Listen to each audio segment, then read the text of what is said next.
What if one day the arid desert city of Abu Dhabi was swallowed by a deluge of water? It sounds like a plot from a disaster movie, doesn't it? But in an era where climate change is reshaping our planet, it's a scenario that's not entirely out of the realm of possibility. The events leading up to a major flood in Abu Dhabi are a series of interconnected environmental and climatic factors. The desert city, known for its blistering heat and scant rainfall, is not a stranger to the occasional rainstorm. However, when these storms intensify, coupled with the city's unique topography and rapid urban development, the stage is set for a potential flood. So how does a flood occur in a desert? It begins with a powerful storm, the likes of which are becoming increasingly common due to climate change. The skies darken and a downpour begins.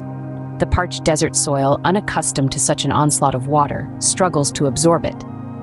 The water, instead of seeping into the ground, begins to pool on the surface, forming rivulets that quickly turn into torrents. The city's rapid urban development plays a significant role in this. With more and more areas paved over for buildings and roads, the amount of permeable ground where water can be absorbed decreases.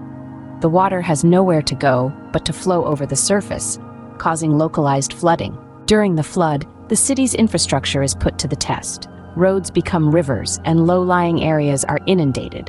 Emergency services kick into high gear, working tirelessly to ensure the safety of the city's residents and to minimize damage. Despite the challenges, there's a sense of community as people come together to help each other weather the storm. When the floodwaters finally recede, the aftermath is a city transformed. The once dry landscape is now a waterlogged version of its former self. Buildings, roads, and other structures bear the scars of the deluge. But it's not all devastation. The floodwaters, while destructive, also bring life. Seeds long dormant in the desert soil sprout, turning the desert green. It's a stark reminder of the power of nature and the resilience of life. To summarize, the key points discussed in this video are the factors leading up to a major flood in Abu Dhabi, the events during the flood and its aftermath, and the role of climate change and urban development in exacerbating flood risks. This exploration underscores the importance of understanding and mitigating the effects of climate change, not just in Abu Dhabi, but globally. As we adapt to a changing world, it's crucial to remember that we are not merely passive observers, but active participants in shaping our planet's future.